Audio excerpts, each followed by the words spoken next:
자, 이번 시간부터는 국가의 성립과 발전, 이제 드디어 어떤 선사 시대가 아니라 나름대로 우리가 입증할 만한 자료가 있고 그러한 역사적 시대에 대한 내용들을 한번 배워보도록 하겠습니다. 우선 우리는 중국 동아시아사에서는 일단 기본적으로 베이스에서 각국사를 통해서 중국을 먼저 한번 보고 중국의 그 시대의 다른 나라들이 어떻게 살았는지를 보고 그 다음에 중국과 다른 나라들 한중일배가 어떻게 교류해 나갔는지를 보는 게 순서예요.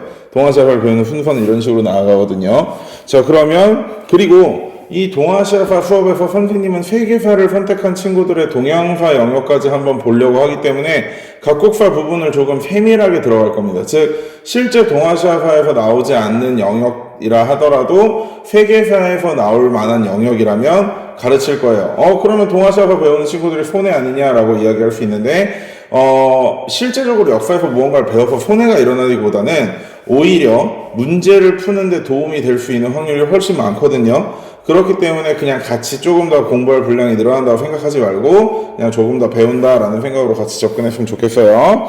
자, 우선 가겠습니다. 첫 번째 일단 개념을 보면 여기 보면 지금 우리가 처음에 했던 거 기억나나 혹시? 봐봐. 처음에 우리가 했던 거가 삼성 노트가 어디 갔냐? 처음에 우리가 했던 거 중에 요거 기억나요? 하상주로 이렇게 시작을 했잖아. 그런데 지금 우리가 하려는 걸 보니까 어라? 하나라가 없네? 그치? 하나라는 왜 없다 그랬을까? 하나라가 없는 이유가 뭐였지? 파랑으로 쓸게. 하나라가 없는 이유. 아직까지 역사를 확신할 수 있다 없다. 그렇지. 하나라는 왜 이렇게 두껍냐? 이걸 좀 줄일까?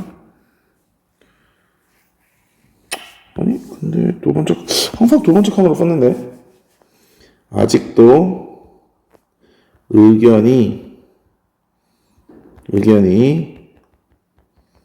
분분한 상태입니다. 얇은 걸로 해야 되겠다. 얇은 걸로 하자. 자, 이런 상태라서 하나라는 아직 언급하지 않았어요. 자, 상나라는 기원전 BC 17세기 정도로 보고요.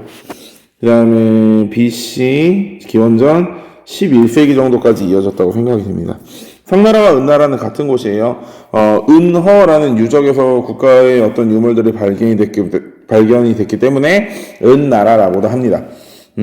자, 먼저 첫 번째 상나라의 특징들 한번 볼게요. 첫 번째, 나 이거 왜 파란색으로 쓰고 있니? 미쳤나보다. 자, 첫 번째, 우선 갑골문자 유명하죠. 이 갑골문자는 나름대로 초기 한자의 형태를 띈 건데 이게 사실 어디서 처음에 튀어나왔냐면 한약방에 용골이라는 게 있어. 이게 용골, 너희가 알고 있는 그 드래곤이야. 왜냐면 뼈에 글씨가 새겨진 거야. 그걸 옛날부터 그래가지고 굉장히 막 이렇게 귀한 한약재로 썼었는데 이제 한약방에서 어떤 사람이 이제 용골을 모아가지고 보는데 이게 아무리 봐도 자기가 봤을 때 이거 왜 글자 같은데, 그러니까 글자가 써져 있었으니까 굉장히 귀한 약재로 취급받았던 거지만 실제로는 뭐 거북이 등껍질이나 소 넓적다리 뼈거나 이런 거였어. 그런데 이제 글자가 써졌으니까 용뼈 취급을 받았던 건데 아무리 봐도 왠지 한자가 너무 비슷하고 한자의 옛날 글자가 이런 게 아니었을까라는 생각에 그런 것들을 모아서 연구를 해보게 되고 연구를 해서 그게 진짜로 한자의 초기 문자였고 그 다음에 상나라와 은나라 시대의 글자였다는 걸 알게 된 거야. 그러면 이 갑골문자가 어떤 내용이 적혀져 있었는지가 좀 중요할 거 아니야, 그치? 갑골문자에 적혀진 내용은 점을 친 내용이었어, 점을. 즉, 아직까지는 군주의 권력이 그렇게 강하지 않았기 때문에 점을 쳐가지고, 야, 신이 이렇게 하랬대 라는 식의 신의 권위를 빌려서 정치를 했단 말이야. 그걸 뭐라고 하냐면, 신권 정치라고 그래. 신의 권위를 빌려서 정치를 했다. 자, 그 다음에 그러면 도대체 신의 권리를 빌리려면 소위 말하는 샤머니즘의 그 무당이 있어가지고 신의 목소리를 들어야 되잖아. 그 사람이 누군가 하고 살펴봤더니 제정일치, 왕 그 자신이야. 그래서 제사장, 신하와 이야기하는 사람, 그 다음에 정치적 지도자가 같았다, 왕이 같았다 해서 제정일치 사회라고 이야기하는 거야. 오케이? 자, 신권정치가 뜻이 뭐라고? 신권정치. 신의 권위를 빌려서 이거라고. 그치? 재정일치는 뭐였어? 제사장과 정치적 지도자가 일치한다. 이게 재정일치 사회라고 했습니다. 자, 그런데 이 황나라가 이제 망하고 은나라가 들어옵니다. 미쳤나봐. 황나라가 망하고 주나라로 넘어가는데요. 이 주나라로 넘어가면서 뭐가 문제냐면 세력 범위가 많이 늘어났어.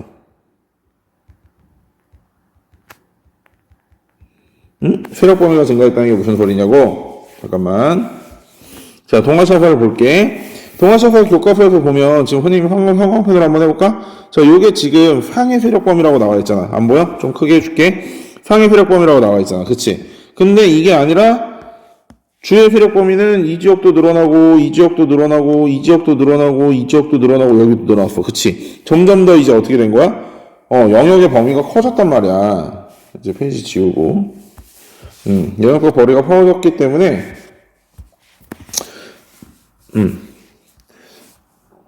영역적 거리가 커졌기 때문에 새롭게 이제 왕이 다스리는 방법을 생각해내야 돼. 저 넓은 땅을 지금처럼 뭐 인터넷이 있는 것도 아니요, 아니면 뭐 속도 빠른 자동차가 있는 것도 아니요, 기껏해봐야 걸어가거나 말 타고 가거나 말이 끄는 마차 타고 가거나 그 정도 수준인데 이 넓은 땅을 다 다스릴 수가 없으니까 새로운 통치 방법을 생각해내. 그게 뭐냐면 혈연적 봉건제야. 봉건제.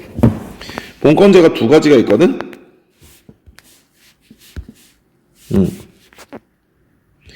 혈연적 가로 닫고 봉건제. 혈연적 봉건제. 이 말은 다른 말로 지방 분권이라고도 이야기해. 그럼 봉건제가 뭐냐? 봉건제가 뭔지를 좀 설명하기 위해서 선생님이 예를 들어볼게. 자, 이렇게 얘기를 하는 거야. 어떻게 설명하면 될까? 사실 봉건제라는 게 서양사에서 이미 중세시대에서도 한번 다루는 부분이거든요. 동아시아사와 세계사를 듣는 친구들이 꽤 겹치는 것 같고, 동아시아사를 듣는 친구들은 웬만하면 세계사를 좀 듣더라고. 그래서 이제 선생님이 한번 서양사와 동양사의 봉건제를 한번 비교해볼게. 여러분들은 따로 이렇게 노트가 있으면 준비를 해주시고요. 선생님은 그냥 여기 있는 빈칸에 쓰겠습니다. 자, 일단 봉건제 개념부터 볼게요. 봉건제가 뭐냐면, 맨 위에 백경배가 있어. 백경배가 전국을 통일한 조폭 두목이라고 해봐. 근데 내가 뭐 제천대성이나 손오공도 아니고 이렇게 막 머리카락 뽑아서 후 불면 내 분신이 생기는 것도 아니고 뭐 예컨대 뭐 전국 전체를 통일했으니까 이 지역 전체가 이제 내 거야. 내가 이제 상납금을 받아야 돼. 그런데 문제는 이 전체를 나 혼자서 어떻게 커버를 해. 그러니까 이제 내가 이거 전체적으로 돌아다니면서 수금하기 너무 힘드니까, 뭐, 예를 들어서 이쪽 지역을 A라고 하고, 그 다음에 이쪽 지역을 B라고 하고, 그 다음에 가장 노른자위 땅인 여기는 뭐, S라고 하고, 그 다음에 여기를 뭐, C, 그 다음에 여기 경상도 지역을 D라고 해보자. 자, 이렇게 지역을 분할시켰어. 분할시켜가지고, 제일 꼬리 빨리는 서울과 경기 지역은 내가 직접 다스려. 이런 데를 뭐라고 하냐면 직할지라 그래. 직할지. 수도와 직할지. 그런데 나머지 지역에는 전부 다 내가 가장 믿는 사람들에게 나눠주는 거야. 뭐 예컨대 A 지역은 초보기, B 지역은 중보기, 뭐 C 지역은 말보기, 그 다음에 뭐 D 지역은 뭐 개수육. 뭐 이런 애들한테 나눠줬다 이거지. 그래서 얘네들은 그 지역에서 나름대로 자기네들이 사업을 하든 수금을 하든 뭐 팬티 벗고 소리를 지르든 똥꼬쇼를 하든 해가지고 돈을 모아. 그래서 돈을 모아가지고 나한테 이렇게 상납을 해. 그런 것도 있고, 또 두 번째. 만약에 중국에서 시진핑이라는 또 다른 시진핑이라는 또 다른 조폭이 이쪽으로 쳐들어왔어. 나 혼자 싸우면 안 되니까 초보가 중보가 말보가 개수육 다 모여라 해가지고 다 같이 한바탕 시원하게 붙어버리는 거야. 이런 식으로 할 때는 돈을 보내는 게 아니라 직접 자기들이 인원을 끌고 와가지고 무기도 들고 와서 셀파이프로 같이 찍고 이럴 거 아니야. 자, 이게 봉건제야. 자, 봉건제의 목적, 모든 땅을 내가 직접적으로 다스리기 힘드니까 내가 믿을 만한 사람들을 파견해서 그 사람들이 그 지역을 직접 다스리고 그 다스리는 걸 내가 허락해 줬으니까 나에게 뭘 바치는 거야? 평소에 세금을 바치고 전쟁이 나거나 다른 나라와 다툼이 나면 군사들을 끌고 와서 나를 지원하는 것. 이게 본권제의 기본이에요. 오케이? 자, 그런데 문제는 얘들아, 머리 검은 짐승은 믿으면 돼, 안 돼? 그렇지. 사람 앞에는 믿을 만한이라는 형용사를 붙이는 게 아니야. 믿을 만한 사람은 없어. 가족도 믿으면 안 되는 게 이 세상이야.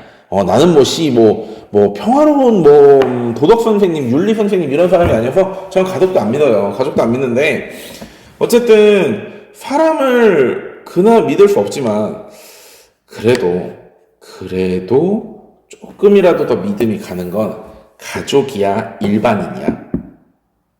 그렇잖아. 얘들아, 일촌 관계에 있는 사람을 생각해보자. 아빠나 엄마라든지 또는 이제 이촌 관계의 형제라든지 친해 안 친해? 맨날 집에 가서 아빠 씨발 전화 싸우고 막 이럴 수 있어. 나도 싸워. 맨날 우리 엄마 씨발 엄마 전화 좀 받아라. 핸드폰 목에다 확 걸어버리니까 이런 식으로 맨날 싸워. 근데 그나마 그래도 가족이 가깝지. 그러면 이모와 나를 살펴보자고. 그것도 조금 가깝지. 이모 아들 사촌과 나를 살펴보자고. 그것도 조금 가깝잖아. 그치? 그런데 얘들아, 한 6촌쯤 가봐. 그리고 한 8촌쯤 가봐. 16촌쯤 가봐. 알아? 그 사람이 누군지는 알아? 그렇잖아. 점점 내 가족에서 멀어질수록 내가 믿을 만한 사람이 있어, 없어? 없어. 그러니 아무리 사람 앞에 믿느니 어쩌니 저쩌니 가족들도 16촌 넘어가면 못 믿는 마당에 친구라고 믿을 수 있겠어? 안 되잖아. 그러니까 그냥 에이 씨발 그래도 가장 촌수로 가까운 가족에게 주는 게 낫지 않을까라고 생각해서 등장했던 본권제가 혈연적 본권제야. 그리고 반대로 서양 사회에서는 혈연이라는 걸 우리나라보다 더 안 믿는 동네여가지고 여기는 쌍무적 본권제라는 걸 해요. 이건 이제 세계사 가서 배우고 우리는 이제 이 혈연적 본권제라는 거 해볼게. 쌍무적 본권제 그냥 간단하게 설명만 하면 이제 본권제라는 건 그냥 저 사람과 저 사람 나의 그 서로 다른 두 사람의 신성한 계약 관계인 거지. 니가 씨발 아들이니까 나 뒤통수 안 때릴 거라고 이렇게 생각하고 주는 거야. 이런 거 아니야. 절대로. 서양사는 우리보다 훨씬 더 매정해. 서양에서는. 어쨌든 동아시아에서 혈연적 본권제를 보자면 이 혈연적 본권제는 처음에 나눠줄 땐 좋다? 근데 시간이 지나가. 봐봐. 예컨대 백경배 그리고 백초복이 있어. 자, 백경배와 백초복은 아들이야. 아빠와 아들이야. 그치? 자, 이런 상태야. 그러면 백경배와 백초복의 촌수 가깝지. 한 다리만 건너. 촌수 계산하지 말고 우리 이 다리로 계산을 해보자. 다리로. 자, 백경배가 아들을 낳아서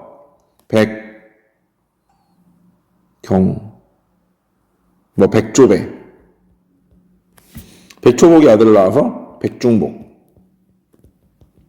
몇 촌 사이? 나라는 그대로 이어받았어. 여기 S지역, 서울지역 받았고 여기 초복이 어디 줬냐 내가? 평안도. 나라는 그대로 이어받았어. 백조배, 백중복. 몇 다리? 세 다리. 백억배. 백말복. 몇 다리? 하나, 둘, 셋, 넷, 다섯 다리. 한 번 더 가볼까? 백해배. 백말복 다음에 문보신 해야 되냐? 백보신. 하나, 둘, 셋, 넷, 다섯, 여섯, 일곱 다리. 뭔 얘기인지 알겠지? 대수가 내려갈수록 서로 간의 거리가 가까워져 멀어진단 말이야. 이해돼? 혈연적 본권제의 기본적인 문제는 이미 본권제라는 제도를 시행할 때부터 내포되어 있었어. 언제 터지냐의 문제였을 뿐. 자, 그러면 이 본권제를 통해서 어떤 식으로 주나라가 발전하고 망해가는지에 대해서 한번 볼게요. 지우고.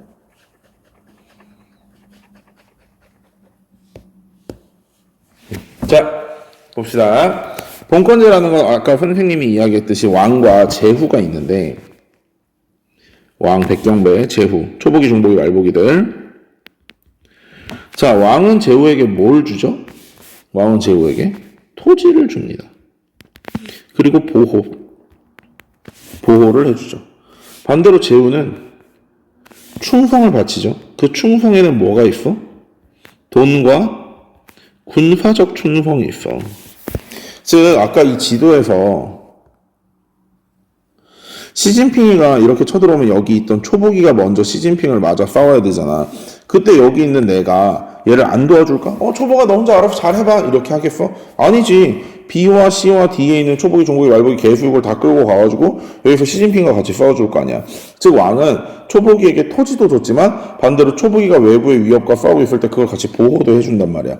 그 반대로 A, B, C, D인 초보기, 중보기, 말보기, 개수육은 나한테 뭘 해야 돼? 평소에는 상납금을 열심히 갖다 바치고 그 다음에 이런 식으로 시진핑이가 쳐들어왔을 때는 군사도 끌고 가지고 같이 싸워줘야 된다는 거지. 이해돼? 이게 본건제의 기본이야. 본건제의 기본이야. 자, 그래서 왕이 직접 다스리는 통치 지역을 뭐라고 한다 그랬지 아까? 왕이 직접 다스리면 수도나 직할지, 직접 다스린다 해서 직할지라 그런다 그랬고, 그지? 제후들은 어디를 통치한다 그랬어? 지방을 통치해. 근데 이 지방 통치에도 중요한 권한이 두 개가 있어. 서양사에서 조금 더 강조되는 권한이긴 한데 이 제후들이 지방 통치하는 거에 대해서 중앙에 있는 왕은 간섭을 할까 못할까? 다시 말해 초보기가 나는 앞으로 족발을 좋아하니까 앞으로 족발뼈만 나한테 갖다 바쳐라 이렇게 얘기하고 돈은 나는 돈 부스러기 안 모으니까 5만원짜리로 이렇게 쇠바따로 뽑아가지고 갖춰라 이렇게 해도 나는 그거에 대해서 간섭을 할 수 있어 없어? 없어. 그 땅은 내가 이미 초보기에게 통치를 맡겼잖아. 초보기는 나한테 딱 정확하게 보낼 세금 정확히 보내고 군사적 지원만 정확히 하면 되지. 초보기가 거기서 개미다리에 구두를 신기든 전봇대로 이빨을 쑤시든 나는 거기에 간섭할 수 있는 권리가 거의 없어. 이게 중국과 서양이 조금 다르긴 한데 어쨌든 기본적으로는 없다고 해. 서양에서는 이걸 대놓고 불입권이라는 표현을 쓰지만 중국에서는 그 정도까지 쓰진 않거든. 어쨌든 최대한 그 제후의 자치권을 보장해주는 게 본건제야. 그렇기 때문에 중앙 집권적인 성격이 아니라 바로 무슨 성격을 가지고 있는 거야? 무슨 성격? 그렇지. 지방 분권적인 성격을 가지고 있게 되는 거야. 본건제는. 됐어? 그런데 문제는 이제 이런 겁니다. 자, 백경배가 늙었어요. 늙어가지고, 씨발, 걸어다니기도 힘들다. 이러고 걸어다니고 있는데, 초보기, 중보기, 말보기는 이제 드디어 지금까지의 오욕의 세월을 갚아줄 때가 된 거야. 씨발, 백경배 저 존만 새끼가 맨날 나 발로 차고, 멍청하다고 놀리고, 산책도 안 데려가지고, 아주 좆대지, 씨발, 내가 저 새끼 죽여버려야지. 이런 생각을 당연히 할 수 있을까, 없을까? 본건제에서. 아빠 아들이라고 맨날 친한 게 아니잖아. 초복이 내가 맨날 내 성씨 붙여줘서 백초복 이러지만 집에 가면 허구한 날 초복이 나한테 두들겨 맞고 산다고. 막 내가 막 강의 찍고 있는데 옆에 와서 왈왈대고 있으면 야, 이 씨발 새끼 안 가자! 이러고 있을 거 아니야. 그치? 그런 어떤 아무리 혈연으로 엮였다 하더라도 그런 식으로 반란이라든지 무언가가 일어날 수 있는 상황을 막아야 될 거 아니야. 그치? 그래서 본건제를 주장하는 군주들은 이런 것들을 강조합니다. 천명 그리고 덕치. 천명과 덕치. 이게 무슨 말이냐? 얘들아, 초보기가 나에게 와가지고 나를 주인으로 만난 건 하늘의 뜻이다. 이런 식으로 얘기를 하는 거야. 내가 너희를 다스리는 건 있잖아. 다른 게 아니라 하늘이 나로 하여금 너희를 다스리래 라고 얘기를 했다고. 그럼 이제 초보기, 중보기, 말보기는 뭔 개소리야? 씨발 이럴 거 아니야. 막말로 내가 나는 하늘의 명을 받아 너희를 다스리러 왔다 이런 게 뭔 씨발 상나라 어디 저기 고조상 당군 할아버지 시대나 통하는 얘기지. 그치? 이런데 와가지고 내가 하늘의 명을 받아 너희를 다스린다라고 얘기하면 뭔 개소리야 이럴 거 아니야. 초보기, 중보기, 말보기가 왈 이럴 거 아니야. 이해돼? 그런데 그러면 그냥 뜬금없이 내가 하늘의 명을 받았다고 할까? 아니야. 이유가 있으니까 하늘의 명을 받았다고 주장을 한다고. 그 이유가 뭐야? 힘이야? 내가 힘이 세니까? 내가 초보기를 이길 수 있으니까? 그래서 내가 초보기를 다스리는 건가?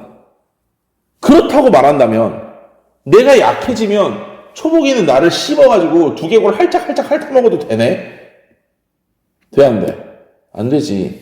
그러니까 내가 하늘의 명을 받은 이유가 힘이면 안 돼. 왜? 힘은 나중에 얼마든지 반란이 일어날 수 있어. 그러니까 힘이 아니라 내가 초보기보다 덕이 많아서, 내가 중보기, 말보기, 개수육보다 덕이 많아서 너희를 다스리는 거야 라는. 그래서 천명과 덕치를 강조하는 거란 말이야. 천명과 덕치. 이해돼? 최소한 덕치를 강조한 이상 초보기가 나보다 힘이 세다고 해가지고 백경배 존나 두들겨 패고 백경배 다 뜯어먹은 다음에 야 역시 백경배 이 새끼는 두개골이 맛있어 이러면서 핥아 먹으면 자기 역시 약해지면 자기 밑에 있었던 중복이 말복이 개수육이나 사철탕 멍무탕 보신탕 이런 애들한테 뜯겨 먹을 거 아니야. 이해돼? 그래서 덕치를 통해서 나라를 다스리려고 했고 마지막으로 종법이라는 것도 기억해야 돼. 종법이 뭐냐면 이런 것을 위해서 가족 중에서 강력한 사람 하나에게 힘을 실어주는 제도인 거야. 이 종법제라는 걸 너희가 그냥 아는 말로 돌려보면 예컨대 아빠가 있어. 아빠. 아들들이 있어. 백경배, 백정훈, 백초복 뭐 이렇게 셋이 있다고 해보자. 아빠가 백경배에게만 재산을 물려주는 거야. 종법제에서는. 얘가 장남이야. 그리고 차남들은 그냥 개털이 돼. 즉 오직 장남 우선주의가 종법제야. 그럼 왜 그렇게 했을까? 씨발 얘네들 변태도 아니고 왜 장남한테만 이렇게 힘을 실어준 거야? 이들로 하여금 이 사람을 무조건적으로 섬기게 만들어 놓을 수밖에 없는 제도로 만들어 놓은 거야. 섬길 수밖에 없는 형태로.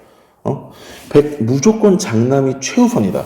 장남은 그래서 아버지나 자기 조상의 제사를 모시고 그러기 위해서 재산도 다 받아가야 된다. 오 씨발 난 좋다. 제사를 위해서 재산을 받아가. 어쨌든 그런 식으로 백정훈과 백초복이 무조건 장남의 그 백경배를 쳐다볼 수밖에 없는 제도로 만들어 놓는 게 종법제야. 이걸 통해서 나름대로 내가 왕이 장남이라면 차남이라든지 그 아들들, 제후들이 왕을 우러러볼 수밖에 없게 만들어 놓은 형태. 즉 다시 말해 이 종법이라는 건 가족적인 질서를 이용해서 정치적 결속력을 강화시키려는 장치였다는 거지. 이해되니? 천명과 덕치는 다르다 하더라도 종법이라는 것 자체는 가족적 질서를 이용해서 즉, 야, 네 씨발 동생인데, 너 아들인데 내 말 들어야 되지 않겠어? 이런 식으로 가족적인 질서를 이용해 정치적 결속력을 강화하려는 혈연적 본권제에서 등장하는 특징이라는 거야. 이해됐어? 됐어?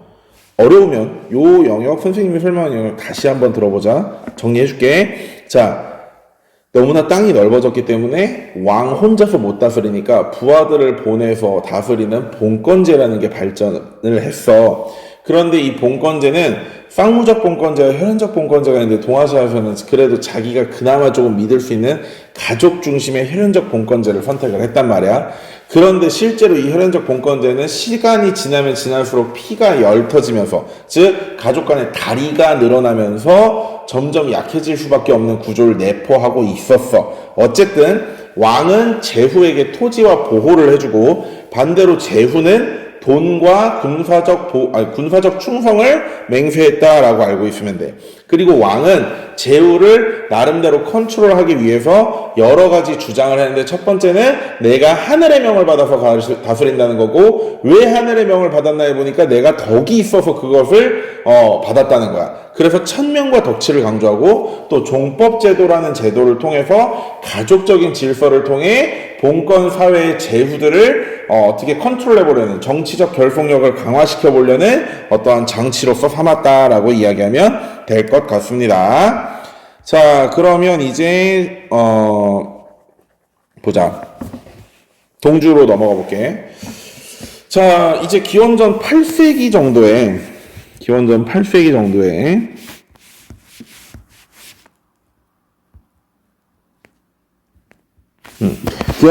정도에 여기 서주에서 동주로 넘어가는 계기가 생깁니다. 그게 바로 이제 유황과 포사의 얘기가 여기서 나와.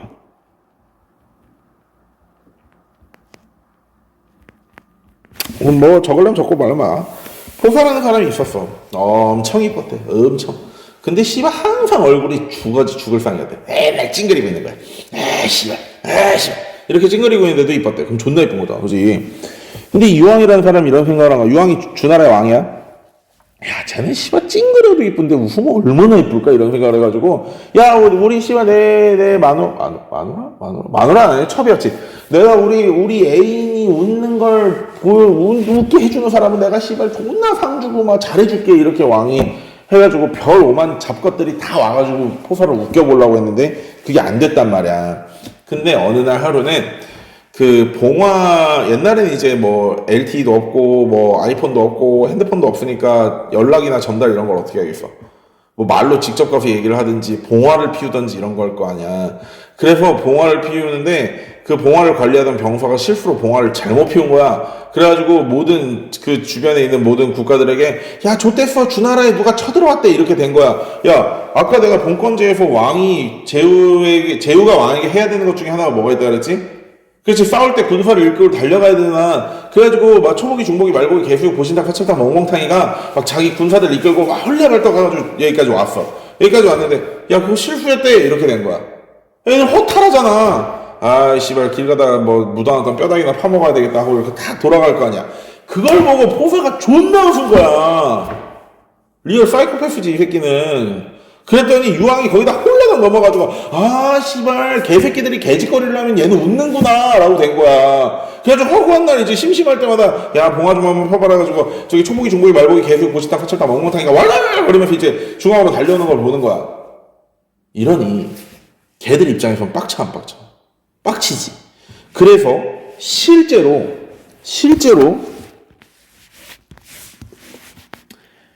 견융족이라는 오랑캐가 침입했을 때 이제 진짜 유황은 좆돼가지고 야 씨발 봉화 좀 올려봐 좆됐어 저 새끼 쳐들어왔어 이랬단 말이야. 그래가지고 봉화에다 불을 조금 붙였는데 야 멀리 있던 초복이 중복이 말복이 개수육 보신탕 사철탕 멍멍탕 등 수많은 제유들이 이렇게 이제 뼈다귀 하나 이렇게 쭉쭉 빨면서 아 씨발 저 새끼 또 씨발 아주 여자에 팔려가지고 아주 우리 개짓거리 하는 걸 또 보고 있네. 아유 개소리 왈왈왈 이러고 있는 거야. 그래서 저주가 망해요. 되게 쿨하게 망하지? 그래서 서주가 망해. 그래서 원래는 서주의 수도가 어디였지? 호경에 있었는데 견윤족의 침입 이후에 나급으로 옮깁니다. 우리가 처음 배웠던 중국 역대 왕조 수도 있잖아. 그거 한번 생각해보면 돼. 나급으로 옮겨가지고 요 시대부터를 춘추 전국시대라고 합니다. 춘추 전국시대. 중국 역사에서 최초의 분열기이자 혼란기예요. 이 춘추 전국시대는 다시 말해 또 춘추시대와 전국시대로 나눌 수 있거든요. 춘추시대는 나름대로 주를 인정했을 때, 즉 주나라의 종법이나 봉건제도라는 걸 그나마 조금 아직 인정해주고 있을 때고, 반대로 전국시대에서는 그따위 거 인정하지 않고 오직 실력만이 찐퉁이다 라고 얘기하면서 하극상의 시대가 일어나게 되는 겁니다. 자, 여기까지 하고 다음 시간부터 춘추 전국시대에 대해서 조금 배워보겠습니다.